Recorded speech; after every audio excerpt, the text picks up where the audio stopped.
ತೆಗೆದುಕೊಂಡು ಅವಳಿಗೆ ಚಿತ್ರಹಿಂಸೆ ಕೊಡ್ತಾ ಇದ್ರಲ್ಲ, ಅವಳು ಏನು ಅಪರಾಧ ಮಾಡ್ತಾಳೆ?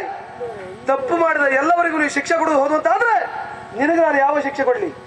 ಅವಳು ನನ್ನ ಹೆಂಡತಿ ಅನ್ನೋದು ನಿನಗೆ ಗೊತ್ತಿಲ್ವಾ?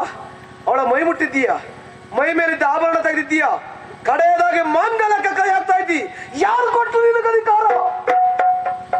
ಹೆಣ್ಣಾದವಳು ಕರಿಮಣಿ ತೆಗೆಯುವುದು ಯಾವಾಗ ಗೊತ್ತ ಜಯಂತಿ? ಅವಳ ಗಂಡನ ಅವಧವ ಇಲ್ಲದಿದ್ದಾಗ ಮಾತ್ರ. ಅವಳ ಗಂಡ ನಾನು ನಿನ್ನ ಕಣ್ಮುಂದೆ ಜೀವಂತ ಇರುವಂತಹ ಕಾಲಕ್ಕೆ ಅವಳ ಕರಿಮಣಿಗೆ ಕೈ ಕುದುಕಿ ನಿನಗೆ ಹೇಗೆ ಬರುತ್ತೆ? ಬಂತು ಒಂದು ಸಂದರ್ಭದಲ್ಲಿ ತಂದೆಯನ್ನು ಕಳೆದುಕೊಂಡು ಅಣ್ಣನಿಂದ ದೂರವಿದ್ದಂತಹ ಸಂದರ್ಭಕ್ಕೆ ನಿನ್ನನ್ನು ಮನೆಗೆ ಕರೆದುಕೊಂಡು ಬಂದು ಅನ್ನ ಆಶ್ರಯವನ್ನು ಕೊಟ್ಟವ ನಾನು. ಅದನ್ನು ಮರೆತು ಬಿಡ್ತೀಯ? ಮಂಗಳ ಗೌರಿ ವ್ರತವನ್ನು ಮಾಡುವುದು ಕೊಟ್ಟವಳು ನೀನು. ಅಂತಹ ನಿನಗೆ ಸುಮಂಗಲೆಯಾದಂತಹ ಹೆಣ್ಣೊಬ್ಬಳ ಕರಿಮಣಿಯ ಭಾಗ್ಯ ಅರ್ಥವಾಗದೆ ಹೋಯ್ತಾ? ನಿನಗೆ ಹೇಳಿ ಪ್ರಯೋಜನ ಇಲ್ಲ.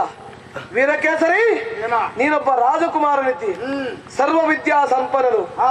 ಹೆಣ್ಣೊಬ್ಬಳ ಜೊತೆಯಲ್ಲಿ ಹೇಗೆ ನಡೆದುಕೊಳ್ಳಬೇಕೆಂಬ ಸಾಮಾನ್ಯ ಕಲ್ಪನೆ ನಿನಗಿಲ್ವೇನೋ? ಅವಳ ಮೈ ಮೇಲೆ ಕೈ ಮಾಡ್ತಾ ಇದ್ದಿ, ಕರಿಮಣಿಗೆ ಕೈ ಇಕ್ತಾ ಇದ್ದಿ. ಒಂದು ವಿಷಯ ಚೆನ್ನಾಗಿ ನೆನಪಿಟ್ಟುಕೋ, ಅವಳ ಕರಿಮಣಿಗೆ ಕೈ ಇಕ್ಕುವುದು ಬಿಡು. ಅವಳ ದೇಹದ ಒಂದು ರೋಮವನ್ನು ಕೊಂಕಿಸಿದ್ರು ಸಹ ನಾನು ಮನುಷ್ಯನಾಗಿರುವುದಿಲ್ಲ, ನೆನಪಿಟ್ಟುಕೋ.